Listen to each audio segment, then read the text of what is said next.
Crime, Wine, and Chaos contains adult language and graphic content. Listener discretion is advised. Happy Easter, Chaos Kids. I'm Amber. And I'm Naomi. And this is Crime, Wine, and Chaos.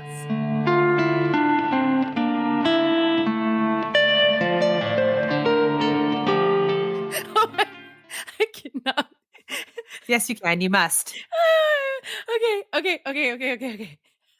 Hi. We had to Happy Easter because we're soups into Jesus on this show. Yes. Actually, I was going to wait until we got there, but I should let you know that my crime today is actually all about the crucifixion of Christ. So I'm just kidding. I was like, oh my God. Jesus Christ. Oh, Jesus Christ. Yes. Oh my God.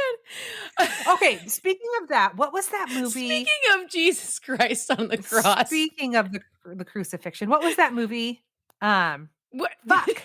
What was that movie? That's now. a little vague even for me. Come on, no. Normally I can follow you, but what's that movie? Just isn't quite enough information for me okay, to here we go. To guess. What do you movie? What was it called? Crucifixion movie? You mean like the what? What are we even doing right now? I'm Googling. Stigmata. Did you ever see Stigmata? I mean, probably it was in the 90s, right? I have a funny Stigmata story. You have a funny Stigmata story? What? Stigmata is hilarious, you guys. Hilarious. You're going to be in stitches over Stigmata. Okay. Oh my God. Watch Stigmata with real douchey ex-boyfriend that rhymes with Schnatum. And okay. He always drank a lot of Kool-Aid. Like that was his thing. He always had a plastic like for real Kool-Aid? Yes. Like actual Kool-Aid. Yeah, this was he a would have metaphor. Kool-Aid in the We're not. No. It's not a metaphor for anything. I could maybe argue that I was drinking the Kool-Aid while I was in that relationship, but no. Fair. Like his morning coffee was Kool-Aid, and he always kept Kool-Aid on the windowsill that was like behind our bed. Okay. And so anyway, we watch Stigmata, we go to bed, and at some point in the night, he was sleeping with like his hands up here, like behind his head, and the Kool-Aid cup fell and spilled down his arms. And he woke up from a dead sleep screaming because he thought the cherry Kool-Aid was blood and he had Stigmata. Yes. And you know how he had that like little bit of a Southern drawl? Yeah. I was like, that is your Kool-Aid. And he was like, I drank all the Kool-Aid. It was the fucking best. Oh my God. Stigmata. It was the best. Anyway. So happy Easter, everyone. Happy Easter. What's new with you though? Anything new? Thank you for asking. What's new? Let's see. Well, I've got some shows coming up with Tinfoil Top Hat, but they will be coming up after this is released. So that doesn't matter. Never mind. Never mind. So never mind. I want to shout out if you guys aren't listening to the podcast, They Will Kill, you need to. It's fucking fantastic. It's also two sisters. I love a two-sister show. It's two sisters and they're just so engaging. And they also have I get Phoebe Judge vibes from their voices. Okay. You know do you ever listen to Phoebe Judge? No. Oh, she has the most soothing voice. Yeah. Oh. Criminal. She has a really soothing voice. And it's weird when you can be lulled to sleep with a crime story because their voice is so nice. Yeah. We don't have got that here. going on. No, yeah, that's we don't not have what that this going is. on here. No. But shout out. Yeah. Go listen to They Will Kill. They're fucking amazing. Their stories are well researched. They've got so much empathy for the victims and their families, and hats off to them. Excellent. What about you? I mean, is this the part where I tell you how much I absolutely hate online dating? I absolutely hate online dating. I hate it. Oh God. I resent. Get out of there. Every minute of it. Well, look, you know what? A woman has needs. Okay. I know. I get that. But you have a very full, vibrant social life. Surely you're meeting people in a three-dimensional. I'm not, though. That's odd. I'm not. I am not. So this is, hashtag Tech City life, I guess. I don't know. Anyway, that's all I've got though. That's all I've got today. I hate that for you. What are I you hate that what are for you you. what are you drinking? What are you drinking today? Thank you for asking. I'm drinking this bottle of wine that Michael got at Costco called Nine Hats. It's a Columbia Valley Red. It's delicious. I've had it before. Yeah, really rich. Nine Hats. I love I love hats. a local. Nine Me too. hats. Like Nine nine hats, lives. all nine. So I guess we should do a quick shout out Patreon. Yes. So we went live with the Patreon last month because this episode will be in the middle of April. And we have some new patrons of our arts. We do. We've got a couple of Chaos Kid Club members. We do. So we've got a big, huge thank you to Jennifer B. Well, you know, I love Jennifer B. She's near and dear to my heart. We also have Chloe B. I don't think they're related. No, they aren't. No, they're not. No, they're not. Well, they are now. They're both club members. That's exactly right. They're in the family. They're in the family. And Michelle J. Big shout out to those 3 ladies for joining the Chaos Kids Club. And we can't wait for 7 more of you so that we can have a virtual night together and hang out. So get on it. Chaos Kids. A third of the way there to virtual wine night. I love a good virtual wine night. I mean, we'll see. We'll see. It could be, well, it will definitely be chaotic. I'll say that. It'll definitely be chaotic. Sure. that we can guarantee. Let's get into this absolutely shit crime murder story that I have for you that's going to leave you super bummed out. Yeah. Okay. Let's get right to that. So I'm going to tell you about the murder of Grace Millane. Have you ever heard the story? No. Okay. Well, apparently we should have. It was like national or international news. So, oh no, I don't know how we missed it, but you know, we miss a lot of things, even though we try. Grace Millane was born December 2nd, 1996 to parents David and Gil Millane, and lived with her parents and her 2 brothers, Michael and Declan, in Wickford, Essex in the UK. Okay. Grace was described by her family as sunshine. Oh, of course she was. Yeah. Others who knew her called her bubbly with a lot of common sense. Grace graduated from University of Lincoln in September of 2018 with an advertising and marketing degree. So here she was, done with college, almost 22 years old, ready to start the next chapter of her life. And before she got serious about starting her career with her shiny new degree, she decided to do some world traveling. She was going to take a gap year and go on an adventure all by herself. Good for her. I fucking love it. I know, right? I mean, that's like a level of courageous I aspire to, right? I know. Right? Yeah. You really have to throw caution to the wind to do that. Yeah, seriously. Yeah. And so right before she did, just to give you a little more, you know, color on what the kind of person Grace was, she donated her long, beautiful brown hair to the Little Princess Trust, which makes wigs for children with cancer. Oh, God. You're making me fall in love with Grace, and then you're going to break my heart. Okay. Yes. Yep. So she left off for her adventures on October 26, 2018. So, you know, a little over maybe a month after she got her degree. And she was planning to spend most of that year traveling the globe. And her first 6 weeks, she went backpacking through South America. And she had so many more places on her list after South America. She wanted to go to Thailand and the Philippines and Australia. Wow. And she's totally doing this solo. Yep. Totally solo. Wow. So cool. So she arrives. So after her time in South America, she went to New Zealand. And she gets to New Zealand on November 20th, 2018. And then she traveled to Auckland in New Zealand 10 days later. She checked into a youth hostel called Base Backpackers on Queen Street, which is right in the center of the city.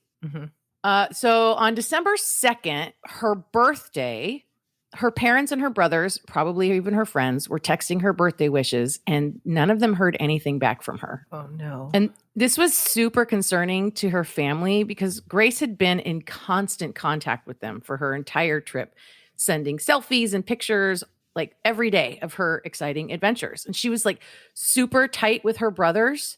So she was in constant communication with them. They called her Gracie. Oh, stop it. I love that. So there was no world in which Grace would ghost them, especially on her birthday, and they were all unable to contact her at all. So by the third day, when they still hadn't heard from her, her parents reported her missing to Auckland police, and a missing persons investigation began. Okay. Grace's dad, David, flies down to Auckland and he makes public appeals for information on where Grace could be. Her family is posting on social media, asking people to share her pictures and details to get as many people as possible keeping their eyes out for Grace. Mm-hmm. And the British consulate is also involved at this point, right? Because she's a British citizen and she's in New Zealand. In the meantime, Auckland police are digging. They've released an image of Grace leaving the hostel on the evening of December 1st, and they are scouring all the other CCTV footage they can to figure out where she went next and track her movements the night of the 1st. And they are also looking into her social media. So they're looking, right? They're doing everything they can. Right. They searched her room at the hostel, which she was sharing with at least 4 other people, because that's how hostels work, right? Like they're these big rooms, usually bunk beds, like 4, 6, 8 people to a room, right? I mean, this place was like 10 pounds a night or something, right? Right. So cheap way to travel. Totally. And so they found that some of her belongings were missing, including her passport and this very distinctive watch that she wore pretty much daily. So let's see. The next bit of footage found of her, she's leaving the Sky City Casino complex around 7 p.m. It's this like massive high-rise tower of a complex. And she's wearing a pink wristband for a raffle, basically a raffle that's inside the casino, right? There was like a 5,000 pound prize or whatever. So it suggested that the fact that she had that on suggests that she planned to return to the casino to see if she won this raffle, right? Right. And clearly she didn't. So more footage of Grace was found. This time she was with a man and they're going into the City Life Hotel. And it turns out some of her friends were trying to tell police that Grace had texted them, telling them she had met someone on Tinder and was headed out to meet him. Oh, no. Mm-hmm. As video of Grace's movements continued to surface, it is clear that after she met this man outside the Sky City Casino, they went to several bars before heading into the City Life Hotel, which was basically across the street from the hostel Grace was staying in. In fact, all of the places Grace was seen with this man was within an area of like a few city blocks in the heart of the city. What police could not find, however, was any evidence on these cameras of her leaving the City Life Hotel. Oh. So I assume police are trying to track down this dude. And in the meantime, the searching continues in and around Auckland for Grace. In the midst of the search, a 26-year-old man had been brought in for questioning. His identity is not revealed for some time. He had reached the police's radar because he was the last person to comment on Grace's Facebook page before she went missing. Something on her profile pic about how beautiful she was. Okay. So they don't have her cell phone. They're just looking at her social media as a viewer. Yep. So they don't have access to the Tinder. Okay. That's right. Okay. So who is this guy they brought in for questioning and what's his story, right? Well, his name wasn't actually released to the public until years later after his conviction and the court order that suppressed his identity was lifted. So like side note, New Zealand is another one of those countries where they will often not reveal publicly information about people who are arrested and charged prior to their trial and everything as a way to ensure that they get a fair trial, right? Oh, so that was what was happening here. Convicted in the court of public opinion. That's nice. Right. We could take a cue or two from that format. Right. But now we know his name is Jesse Kempson, and it seems he did, in fact, meet Grace through Tinder. So in his first interview with police, he claimed that he had gone on a date with Grace before they went their separate ways at 8 p.m. when he went to a bar, had 10 drinks, and couldn't remember anything else beyond waking up in his hotel room. Okay. That's what he said. Sure, Jesse. Of course, He didn't know that there was plenty of CCTV footage of the two of them bar hopping well after 8 p.m. In fact, with all the footage the police collected and reviewed, they knew exactly where Grace and Kempson had been every step of the way, all the way to the elevator ride up to Kempson's hotel room and exiting the elevator to go to his room. What a dumbass. Of course there's that footage. Right. You live in a cave, Jesse? I mean, these guys, I know. they think they're just above it or outside of it. I don't even fucking know. But they had to release him after this interview because they had no solid evidence yet that he had anything to do with Grace's disappearance. Okay. They get a search warrant for Kempson's hotel room based on the fact that they knew he'd told a bullshit story, and they found copious amounts of bloodstains on the carpet. Oh, God. Couple that with his lies in his initial interview, and the police now have reason to bring him back in and go harder on their interrogation of this guy. Mm-hmm. In his second interview, with all this new evidence pointing to his guilt, although still not enough to arrest him yet, Kempson had a different story. Now, instead of parting ways at 8 p.m., he remembered, oh yeah, we did kiss and hang out in some bars and go back to my hotel. Then he just said, now remembered that he brought her back to his... God, That's guy right. fucking That's sucks. Right. Okay. All right. Piece of shit. Then he said, Grace mentioned the book 50 Shades of Grey and told Kempson she wanted violent sex. No, she didn't. Fucking Oh my God. So he choked her, but he didn't kill her. Mm-mm. No. He said he got in the shower, fell asleep in the shower. Okay. Then he woke up still in the shower. Mm-hmm. He assumed Grace had left. And when he came out of the shower and out of the bathroom, he saw her lying on the floor with blood coming from her nose. Wait.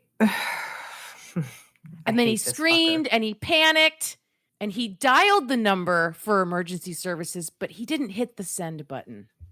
Why? I mean, people do this a lot. These weird little partial truths. It's like, but I don't understand. Yeah. And then he went on to explain how he disposed of her body. He didn't kill her, but he was in a panic, so he had to get rid of her body. Right. Mm-hmm. And so the police asked him to show them where her body was, which he did. Grace's body was buried about 10 miles outside of Auckland in a wooded area called Waitakere Ranges, which is an area where people like to hike. It's basically like a preserve or something like that. They call it a beauty area in New Zealand. She was in the fetal position inside a suitcase. No. Yep. Oh, fuck. That's how he got her out of the hotel on the cameras without it being noticed. Yeah. That just gave me fucking chills. I mean, suitcases, I'm telling you, man. Mm-hmm. She had bruising on her arms and neck, and her autopsy confirmed she had died of asphyxiation by strangulation. Oh, God. Further into the investigation, police discovered CCTV footage of Kempson purchasing a suitcase the morning after the murder. And the way he described it, he also went out and bought cleaning products. And on his way to burying her, he bought a shovel from another store. And he made attempts to, cover the blood stains in the hotel room and clean it up. And then went and buried her body in the woodlands. And he rented a car to do all this, to do the body transfer, because he didn't actually own a car. The cops found footage of him leaving his hotel with a porter's trolley containing 2 suitcases. Like, he literally put it on like one of those rolly things that the bellhop uses to help you take your fucking luggage up to your room. Yeah. Wow. What the fuck, dude? He also rented a rug doctor and a vacuum cleaner after dumping her body, again trying to continue to eradicate evidence in his room. Also, to get his room respectable for his next Tinder date, which was already planned. No. Mm-hmm. No. Oh, yes. Oh, God, that's fucking terrifying. And the more cops looked into this piece of shit, the clearer the picture became. Kempson had online search history for flesh-eating birds. Are there vultures in New Zealand? This was like after she died. Oh. The hottest fire, large bags near me, and Waitakere Ranges, where she was found. Jesus Christ. And even more came out over the course of the continued investigation and during Kempson's murder trial, which began on November 4th of 2019. So while Grace's dead body lay on the floor of his hotel room, Kempson went out for drinks with another Tinder date. In the midst of all this errand running to like pick up cleaning supplies, he literally went and had drinks with this gal that he met on Tinder. Jesus Christ. That's terrible. She was I know, it's disgusting. She was a former journalist who described Kempson as, quote, intense but calm. And then she recounted part of their conversation where she had mentioned covering a murder trial. And Kempson commented, "It's crazy how guys can make one wrong move and go to jail for the rest of their life." I don't even know what to say to that. That's not one wrong move, you piece of shit. And oh my God. That's several wrong moves. So many wrong moves. Wow. So many, everything about him is wrong. So many wrong moves. Other women came forward to describe their experiences with Kempson, including an ex-girlfriend who said he had been abusive, and another Tinder date from Auckland who said he had raped her in a hotel a few months prior. Mm-hmm. The jury heard of his history of exaggerating stories and telling outright lies, like having cancer and being a professional athlete. What? Yeah. According to those that knew him, Kempson was a failed salesman who was addicted to online dating. In his first police interview, he showed up in a 3-piece suit and clearly wanted to be perceived as like a well-to-do businessman, which was also the impression he portrayed in his dating profiles.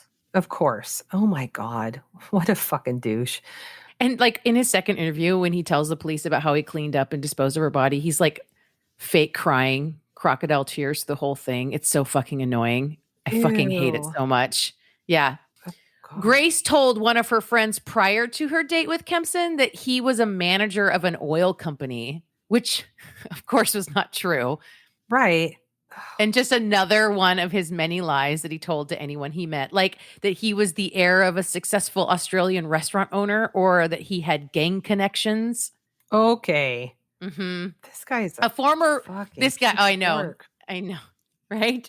Mm-hmm. A former roommate of his said they all became wary of him over time. Like when they first were roommates with him, it was like, oh, he's fun, he's charming, he's outgoing, whatever. But like over time, it was like, wait a minute, something's not right with this guy. To the point where another housemate slept with a knife by her side when she was alone in the house with him. Oh, Jesus Christ. That's awful. And that that says a lot. That says a lot. And that he was a consistent liar who pretended to be in a higher job position than he was. And she said his behavior begged the question, what else was he hiding? Yeah, no shit. I've known some people like this that they so desperately want a status, you know? Yes, you do know. It's weird. It's gross. I don't know what that's about. It makes me really uncomfortable. It makes me really uncomfortable. It's also like, what are you doing, dude? Like what? Why? Yeah. I don't know. It's very strange. So Kempson's defense was, of course, the rough sex defense. Mm-hmm. He accidentally strangled her to death after just doing what she asked him to do. Oh my God. This is just like Ingrid. Uh-huh. I knew you would appreciate this.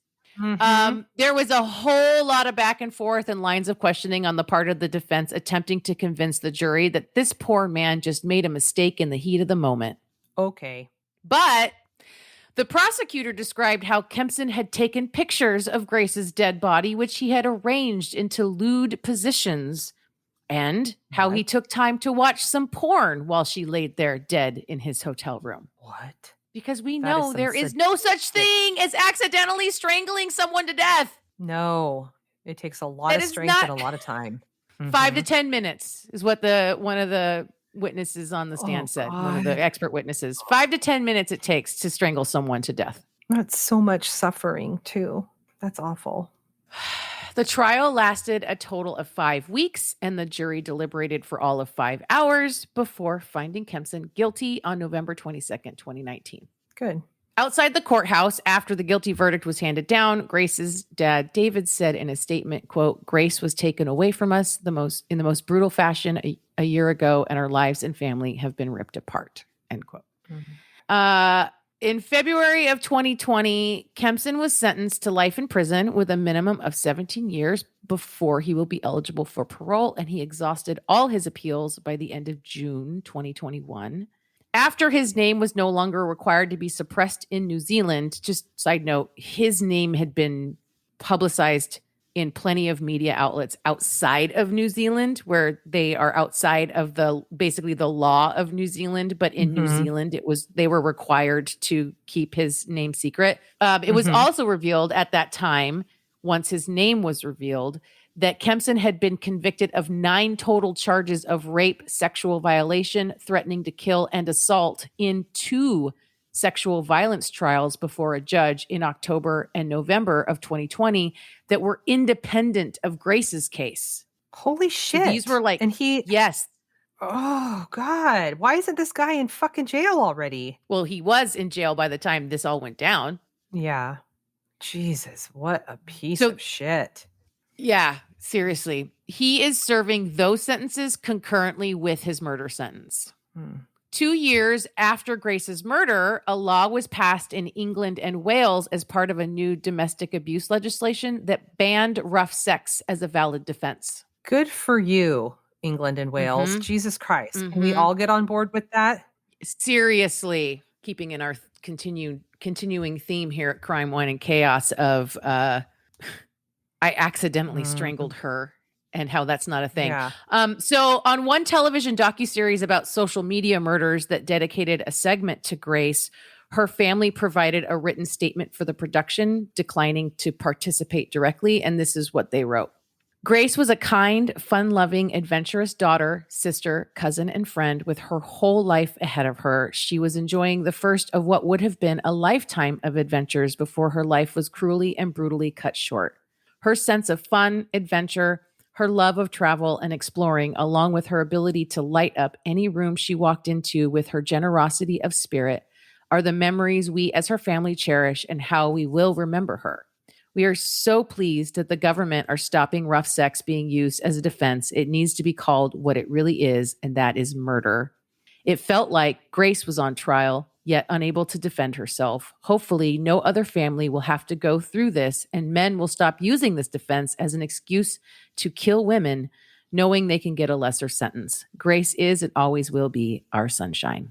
Oh, wow. That was really well said. Jeez. And that is the story of the murder of Grace Millane. Shit, sister. That was terrible. I know. I'm so sorry. There was definitely like some other little things of note, right? Like I read a thing somewhere in my research where there was some people in the media. There were people that were criticizing the media because of the missing white woman syndrome thing, right? But I think it should be, but I think it should because her story. I mean, even when she was still like, it was still just like a missing persons case. It was like it blew up like internationally, right? And I think part of that is like the same reason some of these other big missing person cases went like international, right? Because she was from Great Britain and she was in New Zealand. So already you have an international story, right? Because she's not a New Zealand citizen. She's a British citizen. The British consulate is involved. That means like the British government is like getting in on it, right? In addition to that, her dad, David, was like a really wealthy businessman. Like he was described as like a millionaire property development guy or something like that. So they had money, right? Right. And then you also have to take into consideration, like even in New Zealand itself, they took it very seriously because I mean, we're talking about like, bad press for their tourism, right? Anytime there's like something bad happens to somebody who's visiting your city as like an unwitting, just like lovely person on vacation, like it's a ding to your tourism business, right? Totally. So yeah, that was one of the first things I was thinking when you started the story is like, I don't know, that's about as bad as it gets, like to have your child missing and then to have them missing and they're in another country. Right. That just sounds, so fucking overwhelming. You have to travel there. You have to try and navigate their legal system that you might not understand. I just sounds so stressful and scary and oh, fuck. That's So terrible. there you have it, sister. We have online dating, another suitcase, and more accidental stranglings. So it's almost like there's there's trends in There is. And murdering I like women. that we started the top of this conversation with you talking about how you're annoyed with online dating, and then you go straight into backstory. What the fuck? I mean, maybe you should be a little bit more than just annoyed. I mean, look, we've talked about this. It's like it's dangerous as a woman just existing in the world. So just, I mean, this will just like PSA ladies, just be careful out there, just be careful. That's Mhm. all. Yeah. Share your location. So there it is, sister. The horrible murder Wow. of That's Grace Millane. pretty bleak. Thank you for that. Yep, you are so welcome. Please tell me that your chaos story is a romp. It's not actually. It's kind of a bummer. But Okay. I've got a spooky one for you. Oh, okay. All right. I can Okay. get down with the spooky. Yeah. Okay. All right, spooky ooky. I'm going to tell you about Lake Shawnee. Have you ever heard Okay. of That it? has like it rings like the dimmest of bells. All right, all right. Well, we are going to Mercer County, West Virginia, to the shores of Lake Shawnee. It is the location of an abandoned family amusement park that thrived for decades before it was abruptly shut down in 1966. I'm sorry. Also, A family amusement park? it's also sometimes referred to as the Dark Carnival. The Dark Carnival? Yes. Okay, I am already creeped the fuck out. Everything about this just screams like Texas Chainsaw Massacre or Terrible. something. I can't. Totally, Okay. totally. Okay. Roadside attraction. Okay. Mhm. Okay. So the reason for the abrupt closure was attributed to the high number of tragedies that happened in the park. I am not shocked by this information at all. No, there's some trigger warnings here. The whole thing is just a trigger warning. You've been warned. Okay. In Okay. the 1940s, a little girl was riding the swing ride, and a soda truck delivery driver was trying to make his delivery to the concession stand, and he was backing his truck in and didn't see the swing ride and hit the little girl on the swing, and she died instantly, like on the swing. Oh my God. I know. A few years later, a mom dropped her 9-year-old son off at the park because he wanted to swim for the day. And when she returned later that afternoon to pick him up, she couldn't find him. So she reported him missing to the park staff, and a search was conducted. And the search went on until 10 o'clock that night when they finally found her son dead in the pool. His arm had been sucked into the drain, pinning him underwater. Oh my God. Okay, first of Mhm. all, this was in that time, in the before times, like before the 90s, where people just like left their kids' places and didn't come back for them for like 8 hours and just assumed that everything was going to be fine. Left her 9-year-old to go swimming for the day, of all things. What? By himself, no other adult supervision, like no friends to no. keep in, like to like buddy system on that shit. Like what are we doing? As Amber would say, what are we doing? What are we doing? It was the 40s. I don't know. Yeah. People just didn't care about their kids as much then. I don't know. Like Zero what? fucks. I don't know. Oh, I don't understand. I don't either. I guess it all seemed harmless, although it wasn't. But Clearly. then a family of 4 was out on Lake Shawnee in a canoe when the canoe flipped over and the little boy drowned. So in total, 6 children. So far, 6 children. Have you ever been in a canoe and had it flip over? Yeah, at Camp Casey in 5th grade. It is no fun. Like canoes are, first of all, canoes are really unsteady. They are prone to flipping. Which really makes you question the efficacy of using a canoe to get anywhere. You know what I'm saying? Like what? Well, why are we even really in a know canoe? how to Why are we in a canoe? And then it flips over and it's like virtually impossible to like undo that shit. It is just now your canoe is flipped over. That's it. That's what now you got to climb on top why am I of it. not in my canoe? Totally. All I'm saying is fuck a canoe, okay? Just They have no Fuck a business. canoe. Canoes have no business. Okay. All right. So all I'm we have saying is fuck a canoe. Okay. Okay. So yeah, that didn't go well. So the park gets closed down. Then in 1985, a local resident by the name of Gaylord White purchased the property with the intention of reopening the park. So he had worked at the okay. park. I know. He worked there as a teenager in the 50s and he fell in love with it. And it had been his lifelong dream to own it someday. And, Mm. for all these years, it's just like a desolate park, like with the rides still up. It's spooky. It's like those. Have you seen that there's this group of people that do these they go and take pictures of abandoned places and they like do it basically anonymously because they like literally break into places they're not supposed to be to like go take pictures of abandoned places. And they actually went to Neverland Ranch one night and like wandered No. around Michael Jackson's compound and like took pictures of Neverland Ranch in the middle of the night. It's super weird and creepy. That's what you're reminding me of. Like that's what that reminds me of. Where do I find these photos? I don't remember where I saw them or how I saw them. I think somebody wrote up an article about it and like included a bunch of the pictures. But Is yeah, everything still intact there? Yeah, it's just sitting there. That's extra. They even spooky, went into right? the house. They like even went into the No. house. Yes. Mm-mm.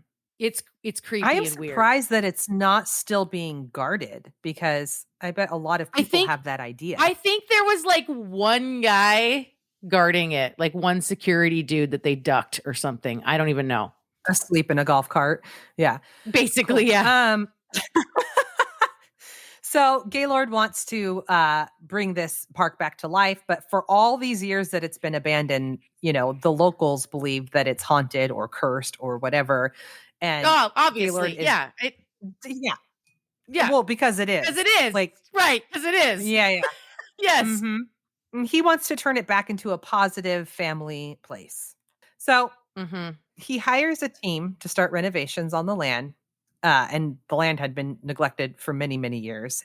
And so the crew is working. And as they're digging, they start unearthing what they believe are Native American artifacts. So they find old pottery and arrowheads and like cool shit like that, right? So Gaylord stops all the work and he reaches out to the local university, and the university puts together an archaeological team to come to the property and do a proper dig.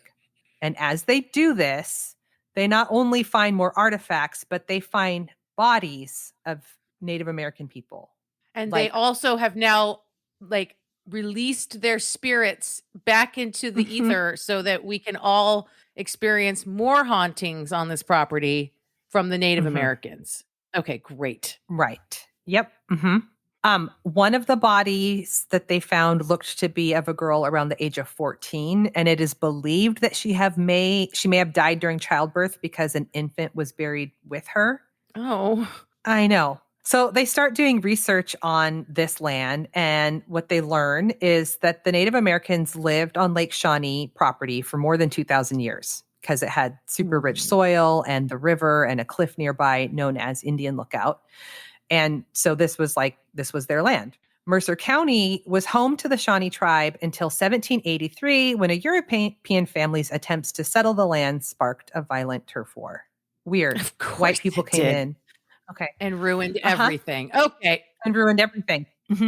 So the patriarch of this family was a farmer named Mitchell Clay. And while he was out hunting, as the legend goes, a band of Shawnee tribes reportedly killed his youngest son, Bartley, and his daughter Tabitha was stabbed to death in the struggle. It also is said that his oldest son, Ezekiel, was then kidnapped and burned at the stakes. Mitchell, look, maybe or maybe, just maybe, these claims are exaggerated. Exactly. Who's telling this story exactly? Exactly. Yes, thank you. So Mitchell Clay then enlisted the help of other white settlers to seek vengeance for his family. After burying his children, he and his homies murdered several of the Shawnee tribe. It has been suggested as many as 3,000 Shawnee tribe members are buried on the property. They were all murdered by him and his buddies? Yeah. Holy shit. 3,000? 3,000. Yeah. Gone. In Yeah. exchange, in retribution for his 3 children. And because he was claiming that as his land. Oh my God. And they're all buried there underneath this park? Yes. Oh my God. Oh my God.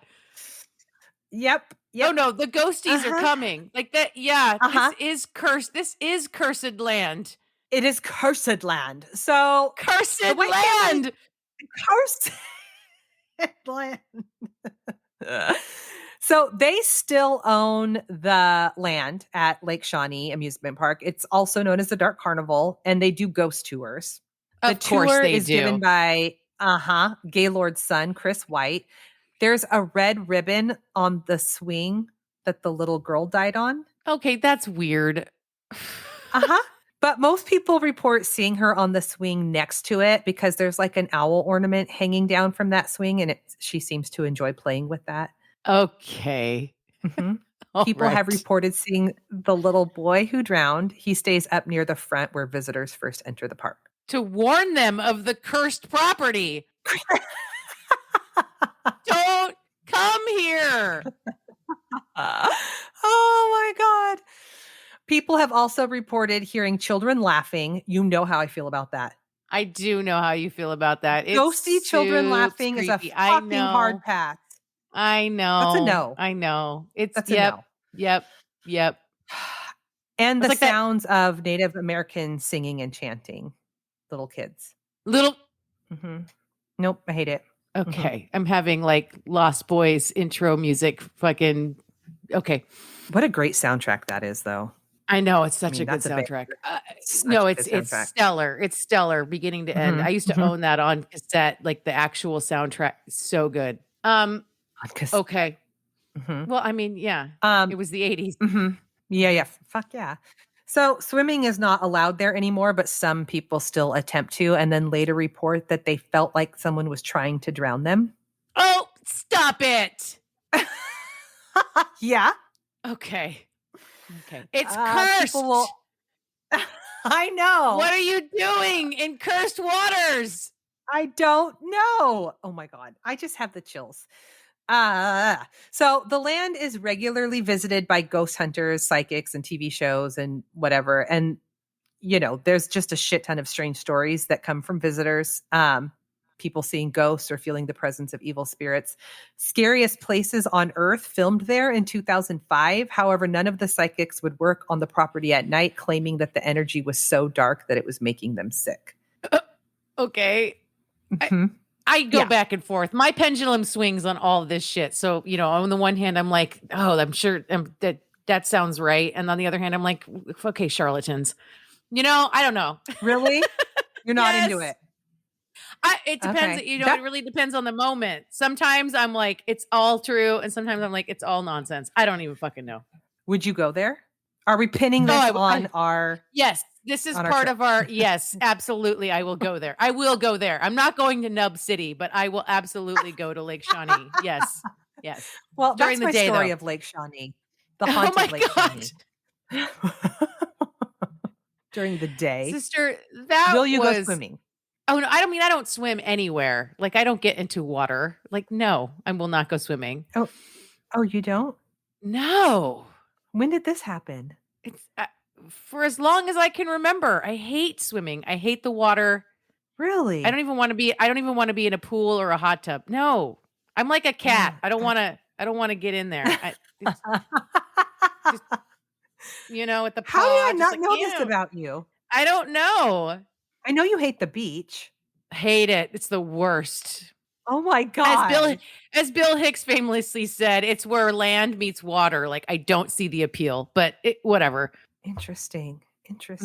Okay. But I would definitely go. Oh, go. Okay. Here we go, Christine.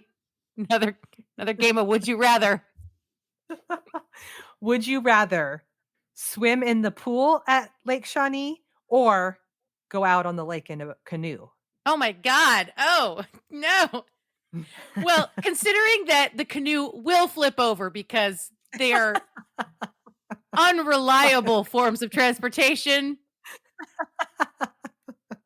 I'm going with the pool. Wait, is the pool like the water in the pool, is it like 20 years old and covered in algae, or is it like a clean pool? I don't think that they are maintaining the pool. I don't know. Now I don't know what my answer is. Okay. Okay. All Neither right. one of those sounds good to me. I don't think you understand how to play Would You Rather. Well, I mean, okay, if we're not maintaining the pool and it is disgusting, that is a disgusting cesspool of a pool, then I just slightly lean towards taking my chances in the canoe. Yeah. Me too. Me too. Yeah. Yeah. Yeah. And All just right. like cross my fingers and hope that we don't flip the canoe. Even though there's like a 95% chance that that's exactly what would happen. I didn't say I was getting in the canoe with you. You're coming with me. I am not going into that canoe alone. No. Misery loves company, Amber. You're coming with. Okay, great. Great. You're paddling. I'm always the paddler. Okay. That was fantastic. Thank you for that. You're welcome. Do we have anything for the good of the order? I don't think so. Thank you this is before the live show, but after the live show. So thank you if you came to that. And if you have any feedback, suggestions, shout outs, anything, send it to us. Hate mail, love mail, all of that. Yeah. crimewhineandchaos@gmail. And you can follow us on all the socials. You can follow me on Twitter at Miss Nomers, and you can go check out Tinfoil Top Hat everywhere you can find music. And that's Fuck yeah, sister. all the things. And today, as always, was so fucking chaotic. Chaotic. Bye. Bye. Bye.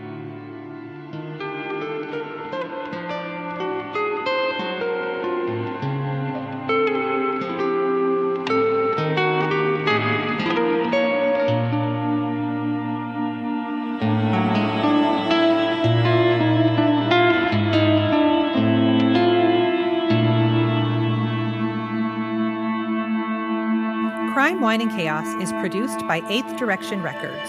Artwork by Joshua M. Davis. Music by Paul Abner. If you would like to support the show, you can visit our Patreon page at crimewineandchaos.com/Patreon. Cheers. Actually, I was going to wait until we got the crucifixion of Christ.